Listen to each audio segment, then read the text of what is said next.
Namaste. I'm Reverend Wendy Craig-Purcell here at the Unity Center in beautiful San Diego.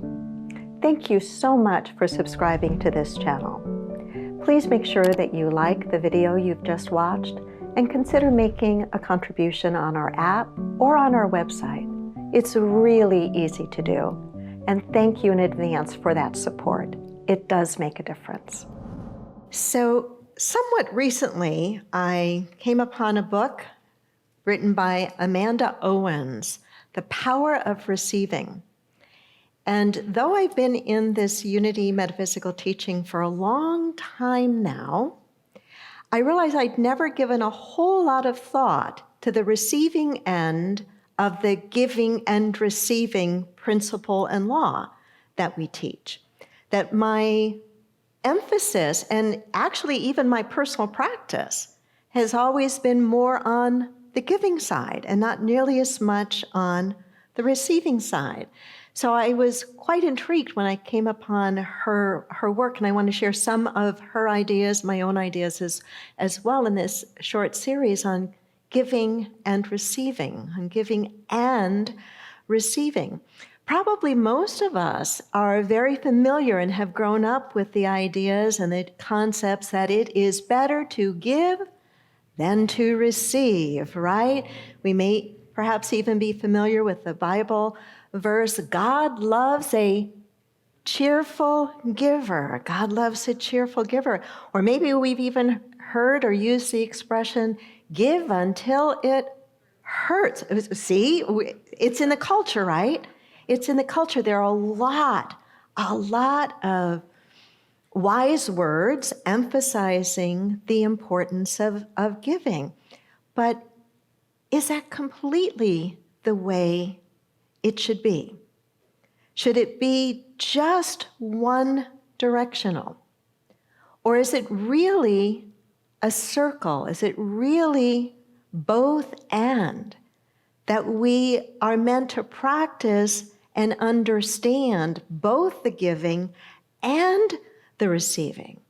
And so as we explore today and throughout this month, this principle, this law of manifestation, giving and receiving, I think our practice is to be really mindful of where are we with the receiving part of the equation. How comfortable are we truly with it? Or are there places in our lives that we kind of close down and therefore shut off some of the flow? If God is absolute good and absolute wholeness, then so are we. And so all that God is in potential resides in each and every one of us. I have a quarter here. Maybe you have a coin you can pull out in your wallet. I know some of us don't carry a whole lot of cash anymore, right? We use Venmo and electronic and all of that. But I have a quarter here, and so I have a question to ask you.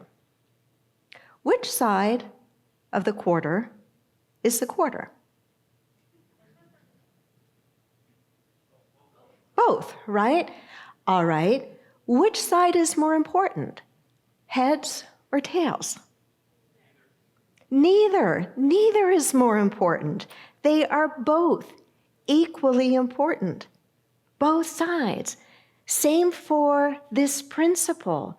The receiving part of the principle is equally important as the giving part of the principle. And yet in our culture, we are much more aware of words of wisdom that talk about the giving end, right? God loves a cheerful giver. Give until it hurts. It's better to give than receive. And certainly there certainly is truth to the idea that there's a lot of harm done with greed and selfishness in our world. But I think that we still forget that the actual principle is a both and. Einstein, here's some more quotes that lean us in the one direction only, that is only about giving. It said that Einstein said the value of a man lies in what he gives and not in what he is capable of receiving. Or Calvin Coolidge, no person was ever honored for what he received. He was honored for what he gave. But think about it. This is an important question. Think about this. If we are only here to be givers, if we are only here to be givers, only here to give to others, then what are others here for? So here. Whoa, I think I almost hit you, Karen. She was looking down, maybe taking notes, abundance. But if there's not a receiver when I attempt to give, then have I really been able to give? Right? So it's not either or, it's both and. There can't be a receiver if there's not a giver, and there can't be a giver if there's not a receiver. And so now don't let your mind go to that lowest common denominator where you say, well, I'll just be on the receiving end. Because it's both and, right? It's both and. And nature seems to get it, right? Nature seems to get it. We what? We breathe in oxygen, and what do we breathe out? We breathe out carbon dioxide, right? And this is true of most of the animal kingdom, breathing in oxygen, breathing out carbon dioxide. Then we have the whole planet of our plants, right, that are taking in the carbon dioxide and giving out the oxygen. It's the ebb and flow, right? It's the ebb and flow. In nature, there seems to be such a natural, beautiful cycle of this.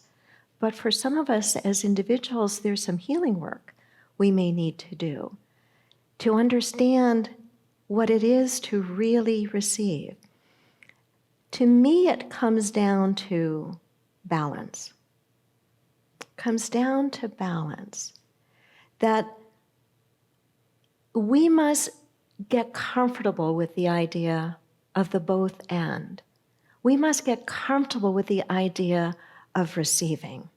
We must get comfortable with the idea of giving. If we only give, we wind up feeling depleted and empty. And if we're not careful, we can wind up feeling resentful, right?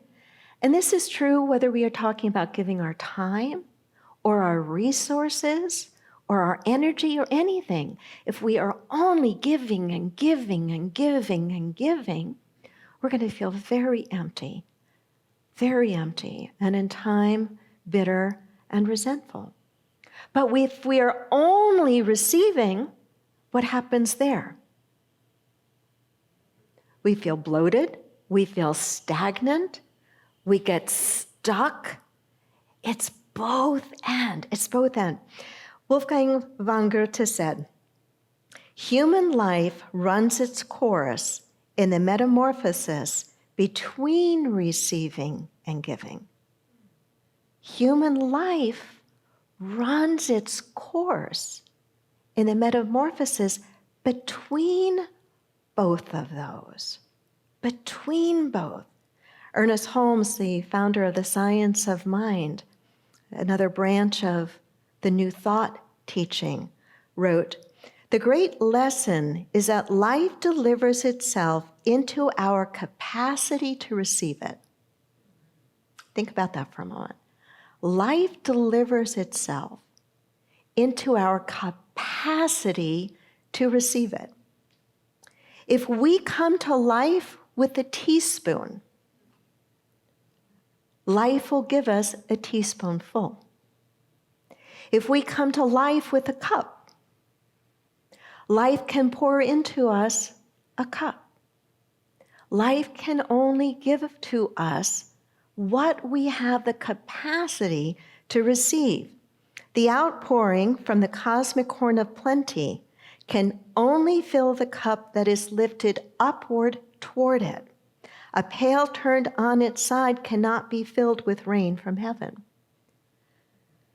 The outpouring of the cosmic horn of plenty can only fill the cup that is lifted up toward it. So to me, that suggests it's not just the capacity. Am I coming to life with a heart that is receptive to receive in abundance? Or am I coming to life with a teaspoonful, or a cup, or a gallon, or a bucket? But also, I like the way Holmes says, the cup that is lifted up toward it. When I think of the idea of lifted up toward it, I'm thinking of something that's inspiring, something that is hopeful, something that is forward directed, something that is ready to step into something new, a greater good, a greater possibility. And so it is imperative on us that we really examine where we are with receiving. To look at when simple things, when someone pays us a compliment, how do we feel? Are we able to, some of you are smiling, are we able to take that in? Are we able to say simply, thank you? Or do we feel that we've got to quickly compliment them as well? When somebody does us a favor, how are we in receiving it? Are we able to receive it graciously and with joy? Or do we right away go to, I kind of better keep track so that we keep this kind of even? Are any of you with me with any of the things that we do in our minds, right? So the first step of any of this kind of growth is always a gentle step of reflection, of beginning to raise our awareness around how are we as receivers? When life presents us with something good, do we grab hold of it and hold it so tight and hoard it out of fear that we'll never receive something again? Are we quick to go, oh, wait, or go to a place of, oh, well, I really don't deserve that, right? So it's all this personal inquiry and observation of that interior life. Where are we and how are we on the receiving end of things?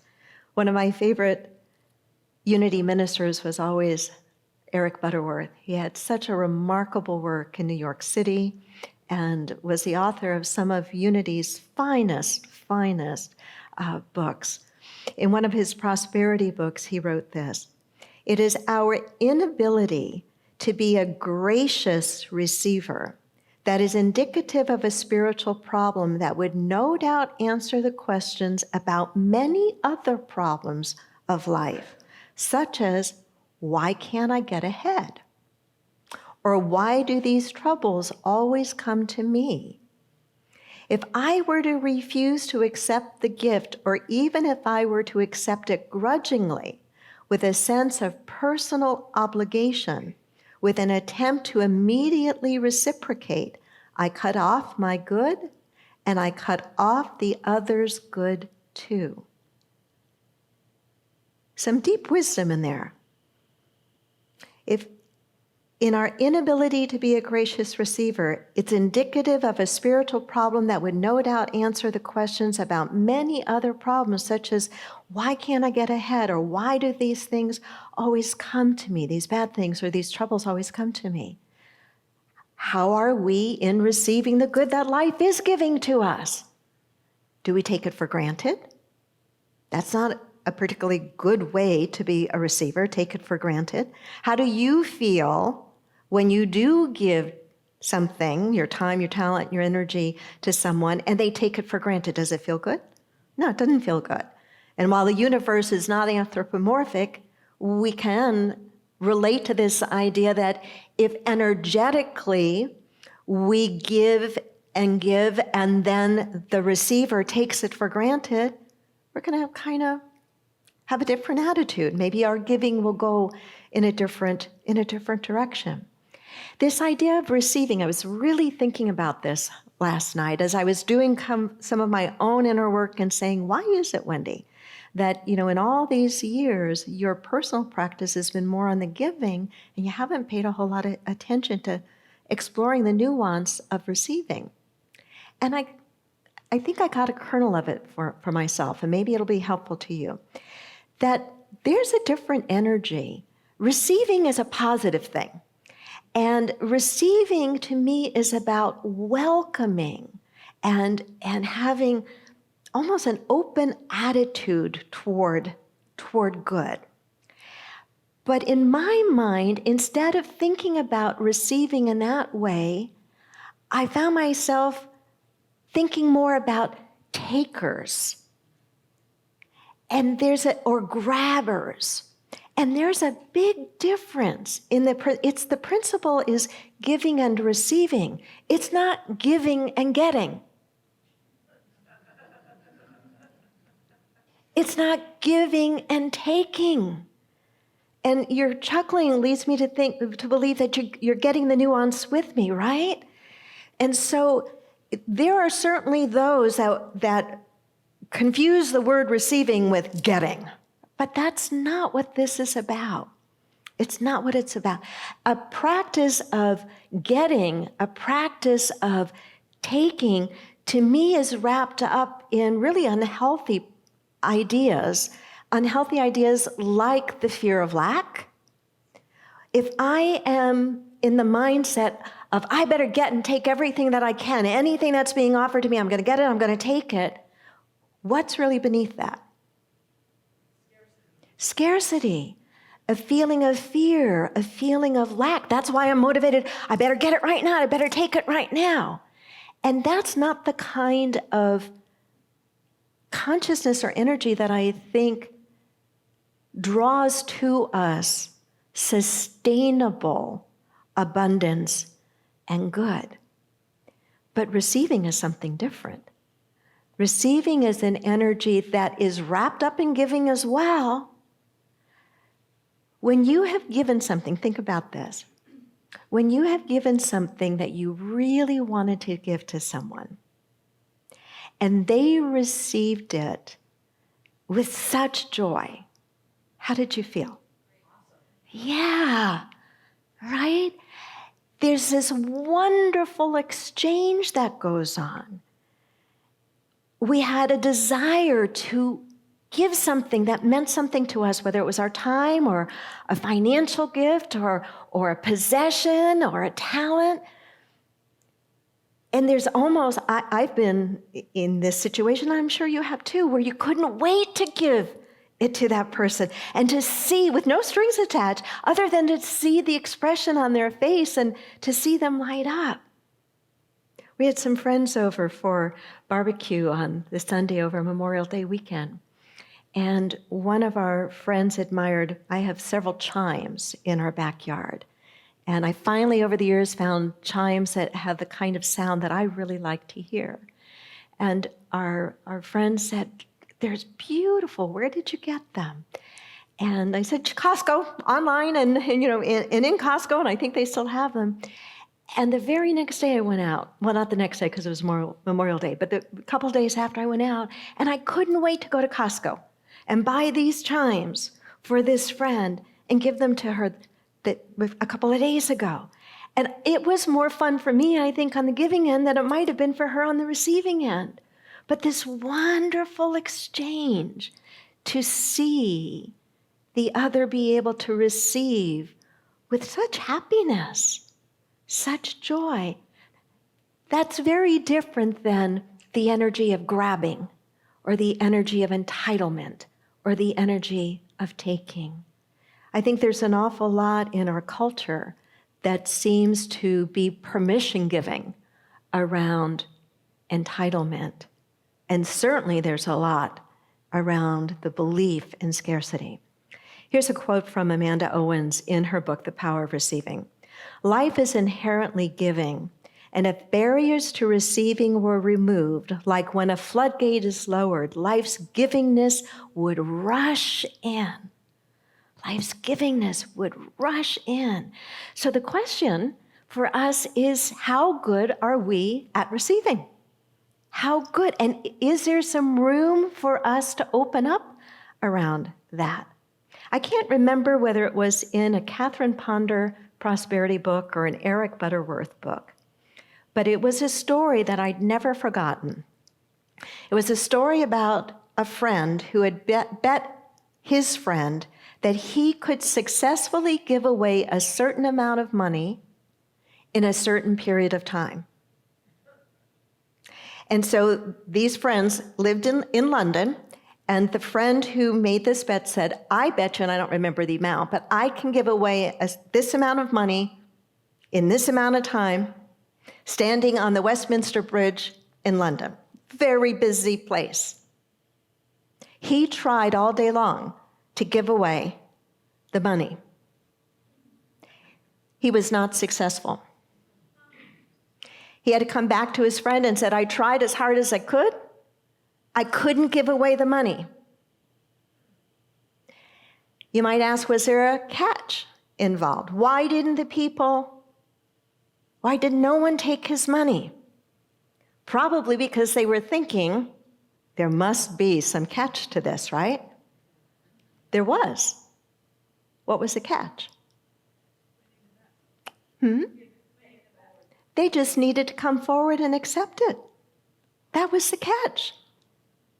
That was the catch. That was the catch.